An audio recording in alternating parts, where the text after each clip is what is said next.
It was late evening in a quiet suburb of Ohio when Ethan Miller, a 35-year-old single dad, sat at the kitchen table staring at a letter his 7-year-old daughter, Lily, had just handed him.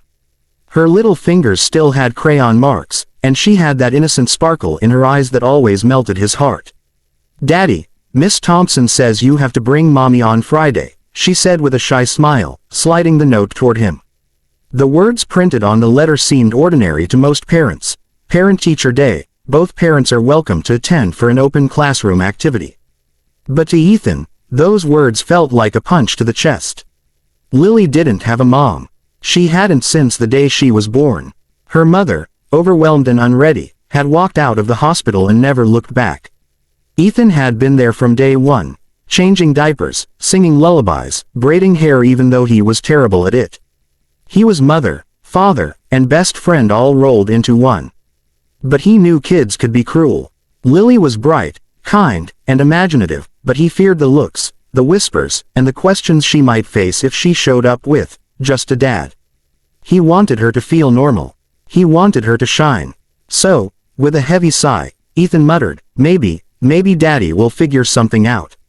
A desperate plan. That night, Ethan sat scrolling through his phone, wondering if he should ask a neighbor, a cousin, maybe even pay someone to pretend to be Lily's mom for a day. It sounded ridiculous, but for his daughter's smile, he was willing to risk the embarrassment. The next day at his job as a mechanic, he found himself absent-mindedly telling his coworker, "I think I need a fake wife." The garage erupted in laughter, but Ethan wasn't joking. Finally, his coworker's wife, Sarah, who occasionally stopped by with lunch, overheard and said softly, "Why don't you just be honest with the teacher? Maybe she'll understand." But honesty was what scared him. Would Lily be pitied, treated differently? Ethan couldn't bear it, so he decided he'd find someone, anyone, to stand beside Lily for Parent-Teacher Day. An unexpected volunteer. On Wednesday evening, just 2 days before the event, Ethan and Lily were at the local library. Lily loved books about princesses and space, often mixing them together in her imagination. As Ethan browsed, his daughter skipped off to storytime, where a kind woman with glasses and a warm smile was reading to the kids. Her name was Rachel, and she was a volunteer at the library. Ethan noticed the way Lily instantly connected with her, laughing at her silly voices and hugging her after the story ended. That's when Rachel walked over, recognizing Ethan from the garage where she had once gotten her car fixed. "You're Lily's dad, right?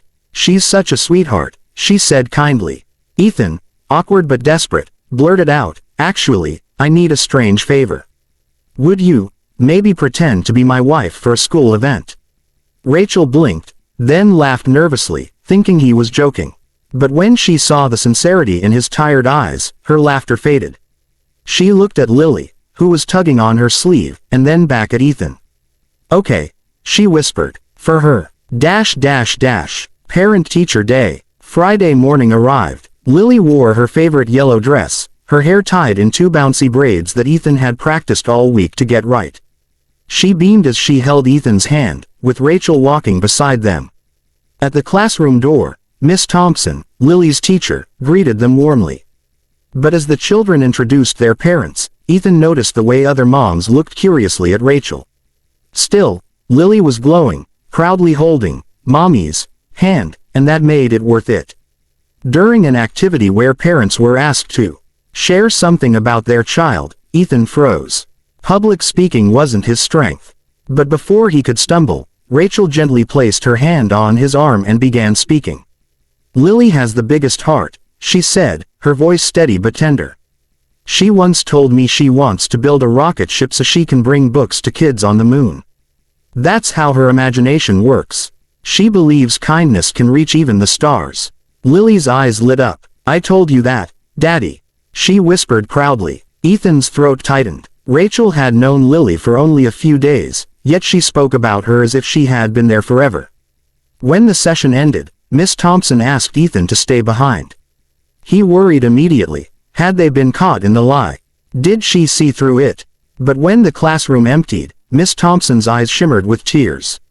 "Mr. Miller," she said softly, "I know Rachel isn't Lily's mother." Ethan's heart dropped. I didn't want Lily to feel different. I didn't want her to hurt. Miss Thompson shook her head, tears spilling now. You don't understand. I was raised by a single dad too. He worked 2 jobs, missed every school play, but he never missed being my dad. And it wasn't until I was grown that I realized he had been both parents all along. You're doing the same for Lily. You don't need to pretend. Ethan stood there, stunned. For years he had carried guilt, believing Lily was missing something. But now, this teacher, someone who had lived it, was telling him Lily already had enough.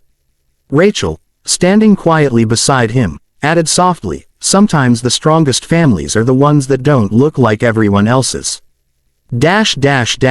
The transformation. That evening, Ethan sat with Lily on the porch swing, the sun dipping low. Daddy, Lily asked, her small voice curious, did Mommy like me when I was born? The question nearly shattered him. He swallowed hard, tears threatening, and finally answered, Lily, I don't know why she left. But I do know this, I have loved you every single day of your life. And I always will. Lily leaned into his chest, hugging him tightly. That's enough for me. In that moment, Ethan realized he had been chasing an image of normal, when the truth was, Lily already felt whole because of him. Rachel visited often after that day, bringing books, laughter, and a gentle presence. She never tried to replace anyone, but she became part of their little world. Slowly, Ethan realized that sometimes when you stop pretending, life gives you something real instead. A heartwarming ending. A year later, at the next parent-teacher day, Ethan walked in hand with Lily. This time, there was no fake story, no pretending. Rachel walked beside them, not as a fake wife, but as someone who had become family. Miss Thompson greeted them, her eyes warm, and whispered to Ethan, she's lucky, you know. Not every child gets to be loved twice as much. Ethan smiled, his heart finally free of the weight he had carried. He wasn't half a family, he was enough. And as Lily ran ahead to show her teacher her newest drawing, a rocket flying to the stars, Ethan realized something profound. Sometimes the greatest gift you can give a child isn't a perfect family, but a love so strong it makes them believe they can reach the impossible.